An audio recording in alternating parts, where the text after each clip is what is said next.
à tous. Aujourd'hui, distinguez-vous par vos bonnes œuvres.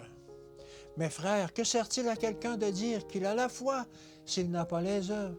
La foi peut-elle le sauver? Jacques 2, verset 14. Enveloppé par la colonne de fumée, le Christ conduisait son peuple. Il lui donna des lois et des commandements qui feraient de lui son peuple particulier s'il leur obéissait. Il déversa sur lui les largesses du ciel, mais il attendait de lui en retour qu'il partage ses bénédictions avec d'autres moins favorisés. Il agit de même aujourd'hui avec son peuple. Rien ne fait davantage plaisir à l'ennemi que de voir les membres du peuple de Dieu lutter entre eux. Nous avons tous besoin quotidiennement de la puissance de la grâce divine pour notre conversion, car plusieurs de nos églises reculent spirituellement. Elles ne manifestent pas une vie chrétienne authentique, ni l'esprit du Maître. Nous devrions faire 100 fois plus que ce que nous faisons pour répandre l'Évangile auprès et au loin. J'ai un message pour nos églises.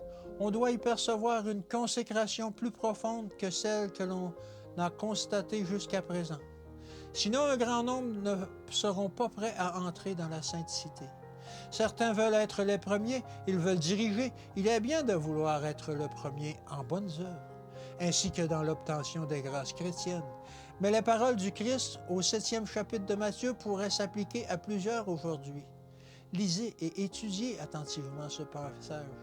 Ce sont les paroles de Christ et il revient à chacun de travailler avec diligence pour le salut de son âme.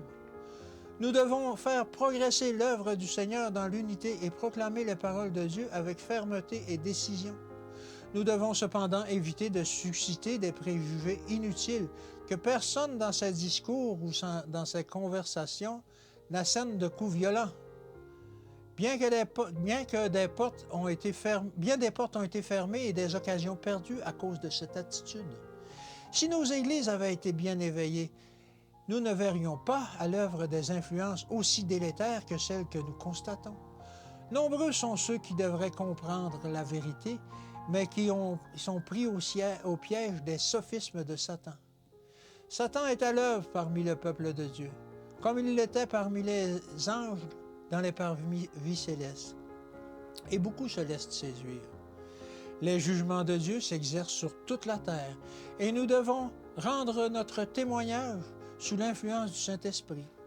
Le moment est venu de travailler sous l'influence sanctifiante du Saint-Esprit. Nous devons transmettre le message rapidement, précepte sur précepte. Les hommes seront obligés de prendre une décision, et il nous appartient de leur donner l'occasion de comprendre la vérité, afin qu'ils puissent choisir intelligemment de se ranger du côté de la justice. Que Dieu vous bénisse et qu'il vous garde aujourd'hui. Et je vous dis à demain.